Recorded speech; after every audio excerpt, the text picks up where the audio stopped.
What if I told you that the space race, the defining technological contest of the 20th century, was not a celebration of human achievement, but a graveyard?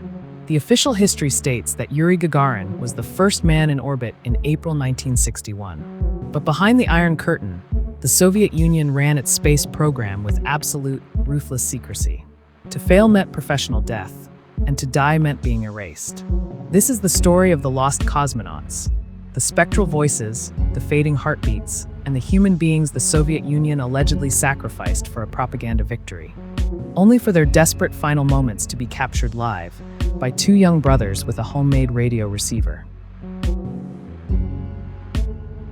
Our story is set in the darkest hours of the Cold War. In 1961, the Soviet Union and the United States were locked in a desperate, existential battle for technological supremacy, and space was the ultimate high ground. The Soviet space program, led by the enigmatic chief designer, Sergei Korolev, operated under layers of paranoia.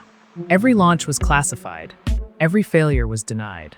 For every triumphant satellite, there were undoubtedly dozens of catastrophic failures that never saw the light of day. On the other hand, in Italy, far from the Kremlin's iron grip, two young amateur radio operators, Achille and John Battista, were obsessed. They built an array of powerful receiving equipment in a bunker near Turin, hoping to eavesdrop on the Soviet space communications, driven by a simple, authentic goal: to beat the major world powers to hear the sound of the next great leap. They named their operation Tory Bird. They were about to record history, or rather, the history the Soviet Union spent decades trying to suppress. Before Gagarin's historic flight, the Judica Cordiglia brothers began picking up strange transmissions, signals that defied the official narrative. In November 1960, they recorded audio of a spacecraft drifting away into deep space. The transmission was a distress call, a rhythmic, desperate mayday signal that slowly faded into nothingness. The craft was never recovered, and the Soviets publicly denied any launch attempt. Then in February 1961, the brothers recorded the labored, rhythmic breathing of a cosmonaut. The breathing was clearly abnormal, accelerating, then slowing, showing signs of severe distress. This was transmitted just 2 months before Gagarin's official flight. These early recordings suggested a terrifying pattern. Manned flights were happening and people were dying, but Moscow was sweeping the tragedies under the rug to preserve the illusion of Soviet perfection. And while the world was waiting for the first man in space, the brothers were recording the deaths of those who never made it back. The most famous, and perhaps the most haunting recording, came on May 16, 1961, just weeks after Yuri Gagarin's successful orbit. The Americans were planning to send Alan Shepard into space, and the Soviets were desperate for a new propaganda win. The brothers, scanning the orbital frequencies, picked up the audio of a female voice. The transmission was breaking up, filled with static, but the terror was unmistakable. The woman was speaking Russian, her voice rising in pitch and desperation as her craft experienced critical failure.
The chilling transmission lasted only a few minutes. They could hear her struggle with controls, followed by the terrifying sound of what appeared to be the ship breaking up, culminating in an agonizing cry before the transmission went completely silent. This event suggested that the Soviets had attempted to launch a female cosmonaut, an effort that was also officially denied for decades. The Soviet program had allegedly abandoned a woman to burn up on re-entry, all to maintain the facade of a flawless space program. The brothers meticulously documented the frequency shifts and Doppler effects, proving the signals originated from a manned spacecraft in orbit, not a hoax or atmospheric interference. The Judica Cordiglia recordings, which total over a dozen signals, heartbeats, and alleged final confessions, were initially dismissed by Western intelligence as unreliable or the result of misidentified signals from unmanned satellites. However, the stories persisted, often fueled by defectors and internal leaks. The narrative centered on a specific group of cosmonauts allegedly killed in secret, often referred to as the pre-Gagarin fatalities. Names like Vladimir Ilyushin, who allegedly survived a crash but was severely injured, and Pavel Belayev, were whispered in intelligence circles. The official Soviet and later Russian response has always been unequivocal. 0 human fatalities occurred before Gagarin's flight. They contend that the brothers misinterpreted high-altitude atmospheric or weather balloon transmissions. But the details unearthed by Western researchers are hard to ignore. For example, evidence exists that early Soviet tracking stations regularly picked up signals that seemed to belong to failed missions that had been erased from official records. But the central debate remains. Were the voices recorded by the Judica Cordiglia brothers real human beings lost in the cold vacuum? Or were they merely the echoing ghosts of a paranoid regime, misinterpreted by 2 zealous amateur listeners?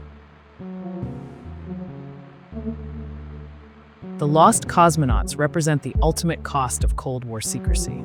While the world celebrated the public victories of the space race, the narrative suggests a darker truth: that the Soviet Union viewed human life as expendable in the pursuit of ideological dominance. The recordings, despite their ambiguity, serve as a haunting counter-narrative to the official history. The static-laced SOS signals, the labored breathing, and the frantic cries for help remain archived, posing the ultimate question: how many sacrifices were truly made for the sake of the perfect propaganda headline? Whether the recordings are confirmed fatalities or the echo of mechanical failures, they stand as a chilling reminder that in the shadow of the Iron Curtain, the truth about the most ambitious human endeavor was often deliberately buried, lost forever in the silence of orbit. The archives remain closed, the cosmonauts are officially alive, and the Soviet era has passed. But remember this: when a government's greatest failure is also its greatest secret, the sound of the silence can be louder and far more terrifying than the sound of any explosion.